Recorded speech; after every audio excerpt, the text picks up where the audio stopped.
Halo semua, hari ini kita akan membahas tentang inflasi. Jadi, apa itu inflasi?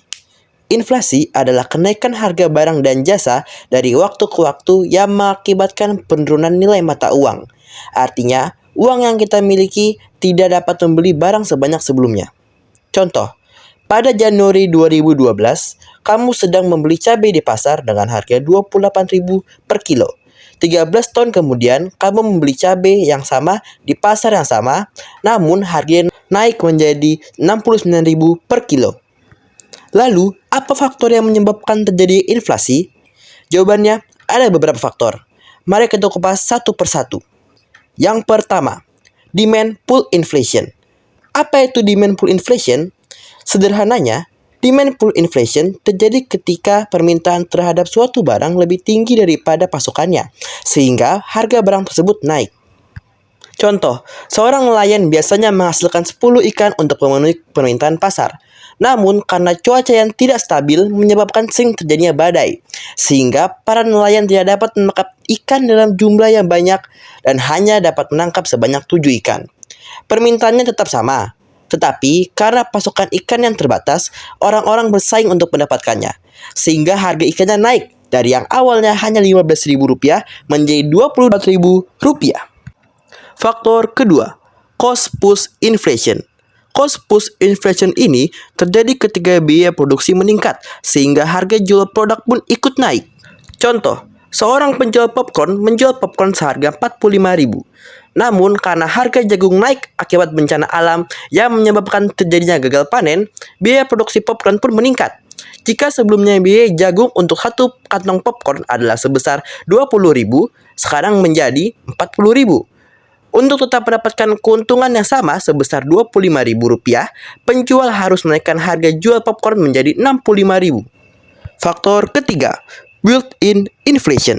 Built-in inflation terjadi ketika kenaikan harga barang menyebabkan biaya hidup meningkat dan para pekerja menuntut upah yang lebih tinggi untuk bisa mengimbanginya, sehingga menciptakan siklus kenaikan harga barang dan upah. Kalau masih bingung, bisa lihat studi kasus berikut.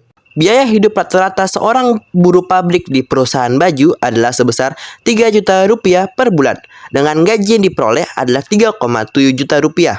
Sehingga ia dapat menabung sebesar Rp700.000. Namun, karena inflasi, biaya hidupnya naik menjadi Rp3,7 juta, sehingga ia tidak memiliki sisa uang untuk ditabung. Para buruh tersebut kemudian demo untuk meminta kenaikan gaji kepada atasannya. Jika perusahaan menaikkan gajinya menjadi Rp4 juta, biaya produksi perusahaan akan meningkat sehingga perusahaan harus menaikkan harga jual baju untuk mempertahankan keuntungan.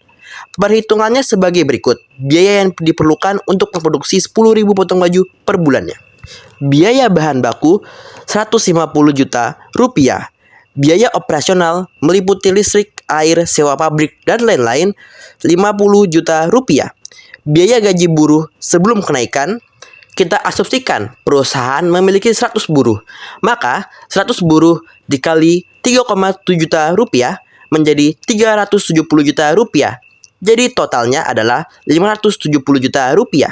Jadi biaya produksi per potong baju adalah Rp570 juta dibagi 10.000 potong, sama dengan Rp57.000 per potong baju. Jika gaji buruh dinaikkan menjadi 4 juta per bulan, maka 100 buruh dikali 4 juta sama dengan Rp400 juta. Sehingga total yang dapat adalah Rp600 juta. Jadi, biaya produksi per potong baju adalah Rp600 juta dibagi 10.000 potong, sama dengan Rp60.000 per potong. Jika margin profitnya adalah 20%, maka Rp57.000 dikali 20% sama dengan Rp11.400. Dan Rp60.000 dikali 20% sama dengan Rp12.000. Jadi, harga barang yang dijual sebelum kenaikan gaji adalah Rp68.400 per potong. Dan setelah kenaikan gaji menjadi Rp72.000 per potong, yang dimana harga jual barang menaik sebesar 5,25%. Jadi, apakah inflasi itu buruk? Well, tidak juga. Inflasi rendah itu baik kalau pertumbuhan inflasinya itu sekitar 2-3% per tahun, dianggap sehat untuk pertumbuhan ekonomi. karena mendorong orang untuk membelanjakan uang daripada hanya menabung. Definisi berbahaya terjadi ketika harga turun, yaitu deflasi, kebalikan dari inflasi. Perusahaan mungkin harus memotong upah untuk mempertahankan keuntungan yang menyebabkan daya beli masyarakat menurun. Contoh realnya itu terjadi di negeri Paman Sam, yaitu The Great Depression di AS pada tahun 1930-an yang disebabkan oleh deflasi besar-besaran. Sekian video kami pada hari ini. Silakan like dan sertakan komentar juga ya. Dadah.